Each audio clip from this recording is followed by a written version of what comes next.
आज की सबसे बड़ी और सनसनीखेज खबर समुद्र से आई है। एक ऐसा समुद्र जो पिछले कई दशकों से लहू और आंसुओं की कहानी बयां कर रहा है। जी हाँ, हम बात कर रहे हैं उस बहादुर काफिले की जिसे गाज़ा फ्लोटिला कहा जा रहा है। दुनिया के अलग अलग कोनों से निकली 44 नावें, जिनका मकसद था गाज़ा की घिरी हुई भूखी और जंग से तबाह जनता तक इंसानी मदद पहुंचाना, उन्हें खाना और दवाइयाँ उपलब्ध कराना। दोस्तों जी हाँ, इन नावों पर सिर्फ आटा, दवाइयाँ और रोज़मर्रा की ज़रूरत की चीज़ें ही मौजूद थीं, लेकिन उनके साथ एक उम्मीद भी थी। उम्मीद कि शायद ये दीवार टूट जाए, शायद ये घेराबंदी कमज़ोर पड़ जाए। लेकिन हुआ कुछ उल्टा ही। जैसे ही ये नावें गाज़ा की तरफ बढ़ रही थीं, गाज़ा के नज़दीक पहुँची, इजरायली नेवी फ़ौरन ही हरकत में आ जाती है। बुधवार और गुरुवार की दरमियानी रात समुद्र में वही हुआ जो दुनिया ने पहले भी कई बार देखा था। इजराइल के युद्धपोतों ने इन नावों को घेर लिया और एक एक करके कब्जे में लेना शुरू कर दिया। दोस्तों, इस काफिले का सबसे मशहूर चेहरा थी ग्रेटा थनबर्ग। जी हाँ, वही क्लाइमेट एक्टिविस्ट जिन्होंने पूरी दुनिया को जलवायु संकट पर झकझोर दिया था। दोस्तों, इस बार वो किसी जलवायु सम्मेलन में नहीं बल्कि गाज़ा की मदद के मिशन पर समुद्र में खुद मौजूद थीं। और अब उनकी तस्वीरें सामने आई हैं, जिसे मैंने आपको दिखाया भी है। नाव के डेक पर बैठी हुई हैं और इजरायली सैनिक उन्हें पानी और जैकेट पकड़ा रहे हैं। ऐसी तस्वीरें आई हैं। इजराइल ने कहा है ग्रेटा और उनके साथी बिल्कुल सुरक्षित हैं, उन्हें किसी तरह का कोई नुकसान नहीं पहुंचाया गया है। लेकिन दोस्तों, सवाल ये उठ रहा है, क्या ये सच में सुरक्षित थीं या ये उस आवाज़ को दबाने की कोशिश की जा रही थी जो गाज़ा के लिए उठाई जा रही है। ग्लोबल स्मूथ फ्लोटिला यानी कि GSF का कहना है कि उनका मिशन पूरी तरह से बिल्कुल शांतिपूर्ण था। वो ना तो हथियार ले जा रहे थे और ना ही किसी तरह का कोई राजनीतिक जंग छेड़ने निकले थे। उनका मकसद सिर्फ इतना था कि घेराबंदी में फंसे गाज़ा के हज़ारों लोग उन तक दवाइयाँ और खाना पहुँच सके। लेकिन उनका आरोप है कि इजरायली नेवी ने ना सिर्फ उनकी नावों को रोका बल्कि जानबूझकर एक जहाज़ को टक्कर भी मारी और कुछ पर वाटर कैनन से हमला किया। GSF ने सोशल मीडिया पर लिखा है, ये कोई डिफेंस नहीं, ये हताशा है। ये दिखाता है कि गाज़ा को भूख और अकेला रखने के लिए इजराइल किस हद तक जा सकता है, किस हद तक गिर सकता है। उधर दोस्तों, इजराइल का पक्ष बिल्कुल अलग है, उलट है। इजराइल कहता है कि गाज़ा की तरफ समुद्र से जाने वाली हर नाव पर पाबंदी है। उन्होंने इसे कानूनी समुद्री नाकेबंदी कहा है। इजराइल का दावा है कि अगर ये नावें गाज़ा तक पहुंच जाती हैं तो ये नाकेबंदी का उल्लंघन होगा समुद्री कानूनों का, और उनका अधिकार भी है कि वो इन नावों को रोक सकें। लेकिन दोस्तों सोचिए, जब एक तरफ भूखे लोग हों, अस्पताल में दवाइयाँ ना हों, ज़रूरतमंद बच्चे हों, तो वहाँ तक इंसानी मदद पहुँचाना क्या वाकई में अपराध है, गुनाह है? यही सवाल पूरी दुनिया में इस वक्त गूंज रहा है। अब बात करते हैं अंतर्राष्ट्रीय प्रतिक्रियाओं की। इस कार्रवाई के बाद कई देशों में गुस्से की लहरें उड़ गई हैं। ग्रीस, इटली, जर्मनी, टूनीशिया और तुर्की में लोग सड़कों पर उतर आए हैं। इन मुल्कों की गलियों में नारे गूंज रहे हैं, गाज़ा को आज़ाद करो, इंसानी मदद मत रोको, वगैरह वगैरह के नारे गूंज रहे हैं। इटली की मजदूर यूनियन ने तो सीधा आम हड़ताल तक बुला ली है। उन्होंने कहा कि ये सिर्फ गाज़ा का मसला नहीं है, ये इंसानियत का मसला है। उनका कहना है कि हम इस फ्लोटिला की हिफाजत में हैं और हमारे संवैधानिक मूल्यों के लिए ये लड़ाई ज़रूरी भी है। दोस्तों, तुर्की ने एक और बड़ा सख्त रुख अपनाया है। तुर्की के विदेश मंत्रालय ने इस पूरी कार्रवाई को आतंकी हरकत करार दिया है। उनका कहना है कि ये हमला नहीं बल्कि आतंकवाद है और इसके जिम्मेदारों को अंतर्राष्ट्रीय अदालत में सज़ा मिलनी चाहिए। और फिर कोलंबिया से बड़ा बयान आया। कोलंबिया के राष्ट्रपति गुस्तावो पेत्रो ने इजराइल के सारे बचे हुए राजनयिकों को देश से निकालकर बाहर किया। सिर्फ इतना ही नहीं, उन्होंने इजराइल के साथ चल रही फ्री ट्रेड एग्रीमेंट को भी ख़त्म कर दिया। उन्होंने कहा ये कोई रक्षा नहीं बल्कि नेतन्याहू का अपराध है। और उन्होंने ये भी मांग की कि फ्लोटिला में सवार 2 कोलंबियाई नागरिकों को तुरंत रिहा किया जाए। यूरोप से भी आवाज़ें उठी हैं। आयरलैंड के डिप्टी प्रधानमंत्री साइमन हैरिस ने कहा कि ये बेहद चिंताजनक है। उनके मुताबिक कम से कम 7 आयरिश नागरिक भी इस फ्लोटिला में मौजूद थे, जिनमें संसद के सदस्य और सीनेट भी शामिल हैं। उन्होंने कहा, हम उम्मीद करते हैं कि इजराइल अंतर्राष्ट्रीय कानूनों का सम्मान करेगा और हमारे नागरिकों के साथ न्याय करेगा। फ्रांस ने कहा है, फ्रांस का बयान है कि उन्होंने पहले से ये सुनिश्चित किया था कि अगर नावों को रोका भी जाएगा तो बिना किसी हिंसा के रोका जाएगा। फ्रांस के विदेश मंत्री ने कहा कि ये ऑपरेशन पूरी तरह सुरक्षित माहौल में होना चाहिए।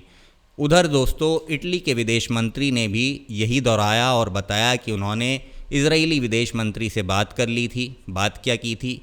भरोसा लिया था कि किसी तरह का कोई भी बल प्रयोग नहीं किया जाएगा। लेकिन मेरे दोस्तों सवाल यही है, जब जीएसएफ बार बार कह रहा है कि उनकी नावों पर टक्कर मारी गई, वाटर कैनन से हमला किया गया और उनकी कम्युनिकेशन लाइन काट दी गई, तो फिर ये गैर हिंसक कार्रवाई कैसे हो सकती है? जी हाँ दोस्तों, इस पूरी घटना में एक और दिलचस्प पहलू है जिसे आपको बताता हूँ। इजराइल ने इस फ्लोटिला का मजाक उड़ाते हुए एक टिप्पणी करी है और कहा है कि ये एक सेल्फी आर्ट है। उनका कहना था कि ये कोई राहत मिशन नहीं बल्कि पब्लिसिटी स्टंट है। लेकिन ग्रेटा थनबर्ग ने इसे सीधा जवाब दिया। उन्होंने बीबीसी से कहा, कोई भी अपनी जान जोखिम में डालकर सिर्फ पब्लिसिटी के लिए समुद्र में नहीं निकलेगा। और यही बात पूरे मामले का निचोड़ भी है। एक तरफ इजराइल कह रहा है कि ये उकसावे की कार्रवाई है, वहीं दूसरी तरफ एक्टिविस्ट कह रहे हैं कि ये इंसानियत का सवाल है। अब ये फैसला दुनिया को करना है कि वो किस कहानी पर यकीन करती है। इतना तय है कि इस फ्लोटिला को रोकने से गाज़ा तक राहत पहुंचना और भी ज़्यादा मुश्किल हो गया है। पहले भी जून और जुलाई में इजराइल ने 2 ऐसे प्रयासों को रोक दिया था और अब ये तीसरी बार भी यही हुआ। दोस्तों इस वक्त सबसे बड़ा सवाल यही है कि जब दुनिया भर के इंसानी संगठन कह रहे हैं कि गाज़ा में अकाल पड़ चुका है, लोग भूखे मर रहे हैं, जब बच्चे भूख से मर रहे हैं, जब अस्पतालों में दवाइयाँ नहीं हैं, तो वहाँ तक इंसानी मदद पहुँचाना अगर अपराध है तो इंसानियत क्या है, किस चीज़ का नाम है? दोस्तों गाज़ा की घेराबंदी और इंसानी त्रासदी के बीच अब सबसे बड़ा सवाल ये है कि क्या इस युद्ध का कोई अंत होगा या नहीं होगा। इसी बीच सामने आई है अमेरिकी राष्ट्रपति डोनाल्ड ट्रंप की नई शांति योजना, जिसे लेकर पूरी दुनिया में इस समय चर्चाएं हैं।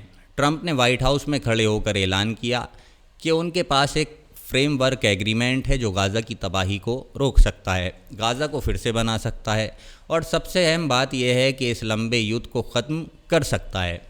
ट्रंप का कहना है कि उनके पास ज़्यादा वक्त नहीं है, ज़्यादा समय नहीं है। उन्होंने साफ कहा कि हमास को सिर्फ 3 से 4 दिन का वक्त दिया जा सकता है और ये वक्त इसलिए होगा कि वो तय करे कि उसे ये योजना माननी है या फिर नहीं माननी है। अगर मान ली तो युद्ध रुक जाएगा और अगर नहीं मानी तो फिर से लड़ाई जारी रहेगी। यानी ट्रंप का पूरा दबाव, पूरा दांव अब हमास के हाँ या फिर ना पर टिका हुआ है। दोस्तों इस योजना की सबसे दिलचस्प बात यह है कि इसमें इजराइल के प्रधानमंत्री बेंजामिन नेतन्याहू भी शामिल हो गए हैं। वही नेतन्याहू जो हमेशा 2 राष्ट्र समाधान का विरोध करते रहे हैं, वही अब ट्रंप के साथ खड़े होकर कह रहे हैं कि ये योजना हमारे युद्ध के लक्ष्यों को पूरा करती है। लेकिन असली खेल यही है मेरे दोस्तों कि नेतन्याहू अमेरिका में ट्रंप के साथ खड़े होकर कुछ और कहते हैं और घर लौटकर अपनी जनता से कुछ और कहते हैं। दरअसल इस योजना में ये इशारा है कि अगर फ़िलिस्तीन अथॉरिटी यानी महमूद अब्बास की सरकार को सुधार दिया जाए, उसमें बदलाव आ जाएं, तो एक वक्त ऐसा भी आ सकता है जब फ़िलिस्तीन को आत्मनिर्णय का अधिकार और शायद एक दिन राज्य का दर्जा भी मिल जाए।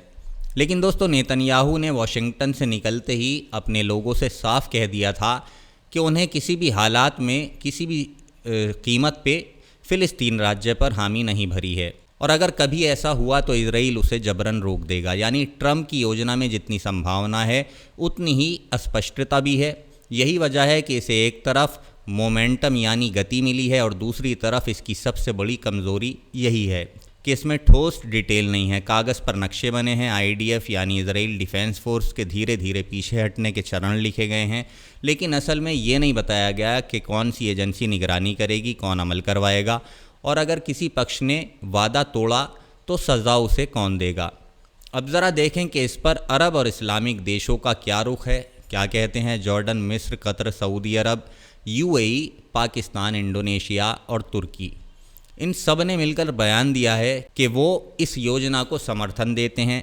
उनका कहना है कि अगर ये योजना लागू होती है तो गाज़ा से पूरी तरह इजराइल की सेना हट जाएगी, गाज़ा का पुनर्निर्माण होगा और सबसे अहम बात कि 2 राष्ट्र समाधान का रास्ता खुल जाएगा, यानी पश्चिमी तट और गाज़ा को मिलाकर फ़िलिस्तीन को एक मान्यता मिलेगी। लेकिन मेरे दोस्तों, नेतन्याहू और उनके अतिवादी सहयोगी इससे बिल्कुल सहमत नहीं हैं।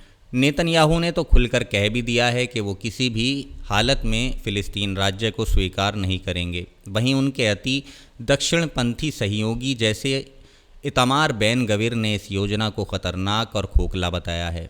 उनका सपना कुछ और ही है। वो चाहते हैं कि गाज़ा से सारे फ़िलिस्तीनियों को बाहर निकाला जाए और वहाँ यहूदी बस्तियाँ बसाई जाएं।